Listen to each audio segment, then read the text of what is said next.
જય શ્રી કૃષ્ણ. સ્વાગત છે તમારા બધાનું મારી યુટ્યુબ ચેનલ દયાબેનનું ભરતકામમાં. જો આપણે કાપડ લઈ લીધું છે, ગોલ રાઉન્ડ કરવા માટેનું લઈ લીધું છે અને રંગબેરંગી દોરા લઈ લીધા છે. ટોટલ 5 કલરના દોરા છે. 1 2 3 4 અને 5. 5 કલરના દોરા આપણે વાપરવાના છે અને પેન્સિલની મદદથી આપણે ગોલ રાઉન્ડ કરી લેશું. પહેલાં જે તમારે જેવડું રાઉન્ડ કરવું હોય એવડું તમે રાઉન્ડ કરી શકો, નાનું મોટું. આપણે સરસ મજાની સુંદર ડિઝાઇન તૈયાર કરવાની છે. તો લાઈક કરી દેજો, શેર કરી દેજો અને ચેનલને સબસ્ક્રાઈબ કરી દેજો. જો કેવું સરસ ગોલ રાઉન્ડ તૈયાર થઈ ગયું છે. તો આવી રીતે આપણે કાપડમાં રિંગમાં કાપડ ફિક્સ કરી લીધું છે. તો જો આપણે ગ્રીન કલરનો દોરો પરોવી લીધો છે પહેલાં, અને આપણે ફરતા ટાંકા લેવાના છે. જે આપણે રાઉન્ડ કરેલું છે એની ફરતે, આખા રાઉન્ડના ફરતે આપણે સાદી દોરી કાઢીએ એવી રીતના ટાંકા લેવાના છે. જો અહીંયાથી આપણે સોય નાખી અને વચ્ચે કાઢવાની છે. આવી રીતે લેતું જવાનું છે. પાછી અહીંયા સોય નાખીશું અને વચ્ચે કાઢીશું. આવી જ રીતે આપણે આખું ફરતે રાઉન્ડ ફરતે કરતું જવાનું છે. લાઈક કરી દેજો, શેર કરી દેજો અને ચેનલને સબસ્ક્રાઈબ કરી દેજો. વધુમાં વધુ શેર કરજો. તો જો અહીંયા પાછી સોય નાખીશું અને વચ્ચે કાઢીશું.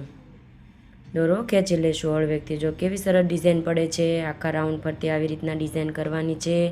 ગાંઠો દાણો પણ આવશે, પોલા ટાંકા પણ આવશે. બધા રંગબેરંગી દોરાથી ભરતકામ કરવાનું છે. તો જો આવી રીતના રિવર્સ હાલતું જવાનું છે અને સરસ મજાના ટાંકા લેતા જવાના છે. કેવું લાગે છે આ રાઉન્ડવાળી ડિઝાઇન, જે છૂટી છૂટી તમે ટી શર્ટમાં, ડ્રેસમાં, બ્લાઉઝમાં બધામાં કરી શકો. નાના બેબીઝના ફ્રોકમાં, ટોપમાં બધામાં કરી શકાય. જીન્સમાં અહીંયાથી આપણે સોય નાખી અને વચ્ચે કાઢી લઈશું. પાછી સોય નાખી અને ખેંચી લઈશું દોરો. સરસ મજાની ડિઝાઇન તૈયાર કરી લઈશું. જો કેવી સરસ આપણી દોરી લાગે છે રાઉન્ડમાં. આખું રાઉન્ડ પૂરું થશે પછી જ તમને સમજાશે કે કેવું સરસ લાગે છે. બધી ડિઝાઇન પૂરી થશે. ખાલી જો આપણે દોરવા માટે રાઉન્ડ ખાલી કરી લીધું છે, બાકી આપણે જાતે જ કરવાનું છે બધું. જે પોલા ટાંકા કરીએ એ પણ આપણે જાતે જ કરવાના છે. આપણે એમાં કાંઈ ડિઝાઇન દોરવાની નથી. અને ગાંઠો દાણો પાડીએ એમાં પણ આપણે જાતે જ કરવાના છે. તો લાઈક કરી દેજો, શેર કરી દેજો અને ચેનલને સબસ્ક્રાઈબ કરી દેજો. નવા નવા વિડીયો જોતા રહેજો અને વધુમાં વધુ શેર કરજો અને આખો વિડીયો જોવાનો. આખો વિડીયો જોશો તો તમને સમજાશે કે આમાં કેવી રીતના કામ કર્યું છે. બધું વિસ્તારથી બતાવ્યું છે. શરૂઆતથી પણ તમને કીધેલું છે કે કેટલા કલરના દોરા કેવી રીતના વાપરવાના, કેવી રીતના લેવાનો. દોરાનો કલર પણ નહીં જાય. ગમે તેમ ધોશો કાપડ તો પણ કલર નહીં જાય. વ્હાઇટ કલરમાં પણ વર્ક કરી શકો, કોઈ પણ બીજા કલરમાં પણ તમે વર્ક કરી શકો. જો કેવું સરસ રાઉન્ડ આપણું તૈયાર થઈ જશે. અહીંયાથી આપણે સોય નાખી દઈશું અને વચ્ચે પાછી કાઢી લઈશું અને અહીંયા આપણે નાખી દઈશું. જો કેવું સરસ આપણું આખું રાઉન્ડ તૈયાર થઈ ગયું છે. હવે આપણે પોલા ટાંકા કરીશું. જે અહીંયા સોય કાઢી નાખી અને આપણી જાતે જ આપણે ડિઝાઇન કરતી જવાની છે. પોલા ટાંકાની કેવી રીતના કરું છું ધ્યાનથી જોજો. અને ઉપર સોય કાઢીશ. આવી રીતે દોરાની વચ્ચે સોય કાઢી અને ખેંચી લીધું અને નીચે ટાંકો નાખી દઈશું. ફરતું આપણે આવી રીતના પોલા ટાંકા અંદર અને બહાર બંને બાજુ કરતા જવાના છે. લાઈક કરી દેજો, શેર કરી દેજો અને ચેનલને સબસ્ક્રાઈબ કરી દેજો. જો અંદરની સાઈડ પણ નાખી દઈશું અને દોરો ખેંચી લેશું. નીચે સોય ખેંચી લેશું. અંદર બહાર બંને બાજુ પોલા ટાંકા કરતા જવાના છે અને હાલતું જવાનું છે. જો અહીંયાથી આપણે દોરો ખેંચી લીધો. હવે બહારની સાઈડ લેશું. એકવાર અંદરની સાઈડ, એકવાર બહારની સાઈડ, એવી રીતના આપણે પોલા ટાંકા કરતા જવાના છે. અહીંયા સુઈ નાખી અને દોરો ખેંચી લેવાનો છે. અને હવે અંદરની બાજુ લેશું. અંદર બહાર બંને બાજુ લેતું જવાનું છે અને હાલતું જવાનું છે. સરસ મજાની સુંદર ડિઝાઇન તૈયાર કરી લેશું. તમને કઈ ડિઝાઇન વધારે ગમે છે, આપણા અલગ અલગ ડિઝાઇનના વિડીયો છે, કમેન્ટ કરીને જરૂરથી કહેજો. એ નીચે નાખી દઈશું અને દોરો ખેંચી લઈશું. ફરતું આખું રાઉન્ડ કરી લીધું. છેલ્લો ટાંકો છે, છેલ્લા ટાંકામાં આપણે કરી લઈશું. અહીંયા નાખી દીધું. જો કેવા સરસ લાગે છે, અંદર અને બહાર બંને બાજુ ટાંકા. અને નીચે સરસ મજાની ગાંઠ લગાવી દઈશું, જે દોરો નીકળે પણ નહીં અને સારો લાગે.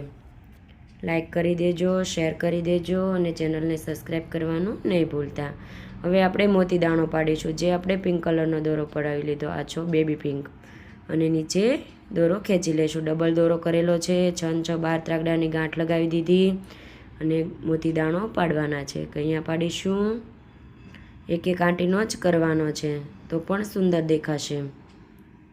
જો કેવો સરસ લાગે છે. 2 અને હવે ત્રીજો દાણો પાડીશું. અહીંયા નાખી દઈશું. 2 કલરના બહાર પાડીશું, 2 કલરના અંદર પાડીશું. 4 ખાનામાં કરી લેશું. જો કેવા સરસ લાગે છે 4 ખાનામાં. અને દોરો કટ કરી લેશું. ગાંઠ જરૂરથી લગાવતી જવાની. હવે પીળા કલરનો કરીશું, એ પણ આપણે 4 ખાનામાં કરી લેશું અને દોરો ખેંચી લેશું. લાઈક કરી દેજો, શેર કરી દેજો અને ચેનલને સબસ્ક્રાઈબ કરી દેજો. વધુમાં વધુ શેર કરજો, બધા બહેનો સુધી આપણા વિડીયો પહોંચે અને એને પણ આવું નવું સુંદર સુંદર ભરતકામ શીખવા મળે. અહીંયાથી લઈ અને નીચે જવા દઈશું. બાજુમાં પાછી સોય કાઢી અને આંટી લગાવી દઈશું અને ખેંચી લઈશું. બધા આવી રીતના આપણે ગાંઠો દાણો પાડતા જવાના છે. સુંદર સુંદર બધા ખાનામાં કરી લીધા. જો કેવા સરસ લાગે છે, એવા જ આપણે અંદર પાડવાના છે, એ પણ એકદમ સુંદર લાગશે. અને કલર કોમ્બિનેશન કેવું લાગે છે જરૂરથી કહેજો. અંદર આપણે રેડ કલર અને બાટલી કલરથી કરીશું. અહીંયા સોય કાઢી અને ખેંચીને દાણો પાડી દઈશું. અંદર આપણે એક એક જ દાણો પાડવાનો છે. પાછો એક મૂકી અને બીજામાં પાડીશું અને દોરો ખેંચી લઈશું. આવી રીતે આપણે ફરતા દાણા કરી લીધા છે. લાલ કલરના પૂરા થઈ ગયા. હવે બીજા કલરના કરીશું. લાઈક કરી દેજો, શેર કરી દેજો અને ચેનલને સબસ્ક્રાઈબ કરી દેજો. આવી રીતે બાટલી કલરથી કરીશું. એક અહીંયા પાડીશું અને દોરો ખેંચી લઈશું. એક પાછો અહીંયા પાડીશું. એક જ આંટીના દાણા પાડ્યા છે બધા અને નીચે ગાંઠ લગાવી દઈશું. લાઈક કરી દેજો, શેર કરી દેજો અને ચેનલને સબસ્ક્રાઈબ કરી દેજો. વધુમાં વધુ શેર કરજો, જે બધા બહેનો સુધી આપણા વિડીયો પહોંચે. કેવી સુંદર ડિઝાઇન લાગે છે. Thank you.